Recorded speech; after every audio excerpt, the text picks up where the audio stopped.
Technology is woven into nearly every corner of our daily lives. It offers us convenience, connection, and efficiency. But alongside these benefits lies a more complex reality, a relationship that empowers us, yet also fosters dependence and concern. Technology is both a tool and a challenge. The real question is not whether we use it, but how. How do we ensure that we engage with technology supports the life we truly want to live? Today, I will explore with you this question through the lens of my own journey.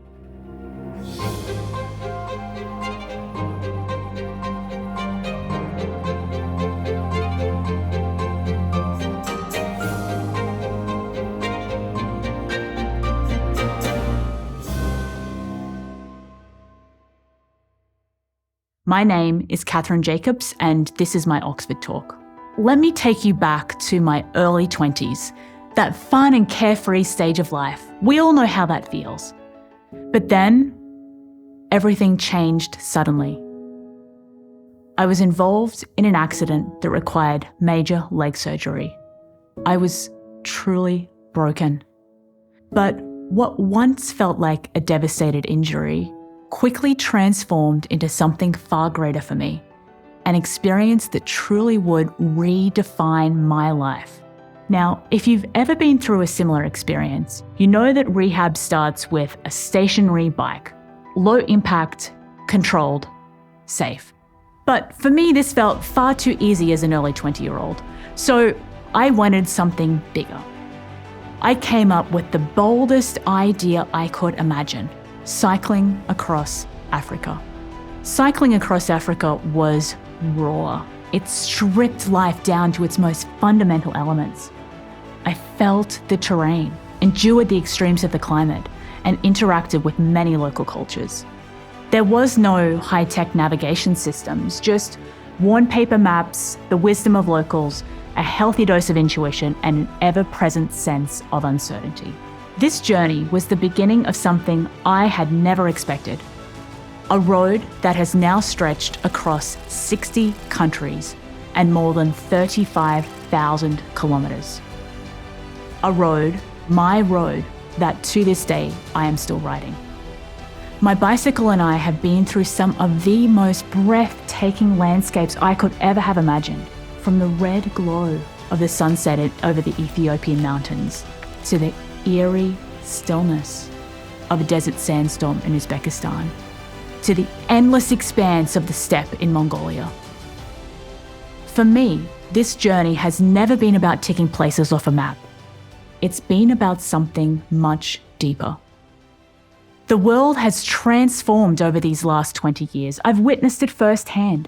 Technology, once a distant luxury, is now everywhere. Its progression has altered the experience both for myself and for the people and cultures I have met along the way. There are examples surrounding us. Remote villages that once lacked basic communication now thrive on mobile networks.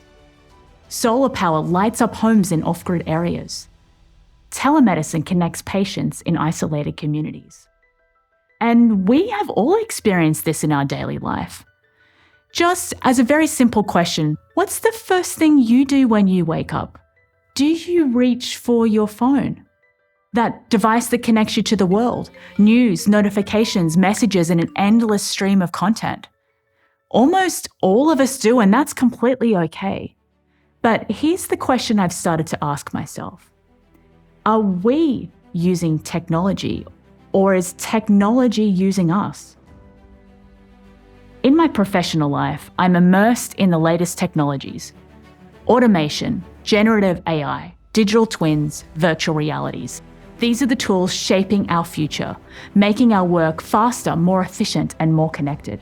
Every single day, I see firsthand the power of technology to transform industries and improve lives. And yet, when I step away from my desk and onto my bicycle, I seek the opposite. I crave simplicity. I choose to disconnect. I choose to return to something raw because that's where I feel most alive. This dichotomy has really taught me something profound. You can embrace the transformative power of technology while also recognizing the potential to distract from what truly matters. Now, just to be clear, I'm not saying these contradictions are something to resolve. There's something to hold, to explore, and to find balance. When we talk about having a balanced relationship with technology, we often hear advice like limit screen time. And yes, these practices are helpful, but they're really surface level adjustments. They're like putting a bandage on a wound without addressing the deeper cause. The deeper cause. To truly reshape our relationship with technology requires more than discipline. We need a philosophical shift. A redefinition of how we perceive our relationship with the tools we use. We must stop treating technology as something we passively consume and start seeing it as something we consciously architect. Now, technology is not neutral. It's not just a set of tools. It's an extension of our minds, our values, our culture. The way we engage with technology rewires our brains.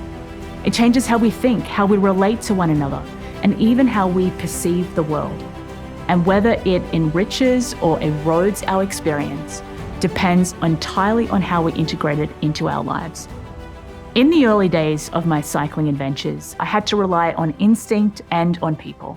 I remember the exact moment I felt completely lost in the Sudanese desert. No GPS, no phone, no translation app.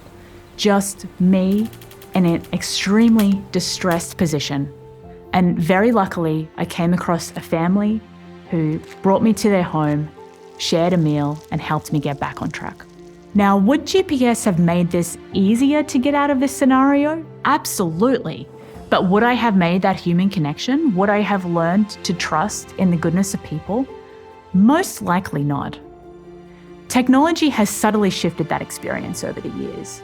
Now, with a smartphone in my pocket, I can check my exact location in seconds, translate road signs instantly, and share my journey in real time. And while that connectivity provides convenience, it also comes with a trade-off. We optimize for efficiency, but in doing so, we risk losing the joy of self-discovery. We live in an age where fitness apps log every step, food apps log every calorie. Productivity tools encourage us to squeeze more into every minute. The more we optimize for efficiency, the less room we leave for curiosity, for discovery, for wonder. When I'm on the road, I deliberately leave room for the unexpected. I allow myself to take the longer route. I stop and watch the sunset without worrying about tracking my mileage. And it's in those unmeasured moments that I learn and I grow. But what happens when we stop leaving space for the unexpected? When we replace curiosity with efficiency and exploration with calculation? Here's where the deeper shift comes in. To consciously shape our use of technology is not about rejecting it. It's about engaging with it from a place of awareness and intention. It's about asking, what values do I want my technology to serve? I believe that we experience the most meaningful relationship with technology when we use it in service of our core values. And when we align technology with our values, something deeper happens. We meet not just our desires, but our human needs. This is where intentionality comes in. Technology should serve our values and goals, not the other way around. To provide you with an example, if your core value is connection, technology can help fulfill your need for belonging and community. If you value learning, technology feeds your need for endless knowledge. Or if you care deeply about creativity, technology can give you the space to express yourself. When I'm cycling, I use technology to stay safe, to navigate unfamiliar terrain, and to occasionally check in with loved ones. But I resist the urge to let it dictate my pace, my schedule, or my experience. You might be wondering, what does it look like to have a healthy relationship with technology? The first step is awareness. We need to recognize that our relationship with technology is not neutral. We are constantly being shaped, whether by our devices, the data we provide, or the algorithms that predict our desires. Awareness allows us to regain control. The second step is intention. We need to ask ourselves, what do I want to get out of my technology interactions? Whether that's learning something new or creating something meaningful, intention transforms passive consumption into active engagement. But intention alone is not enough. Purpose adds depth to our choices.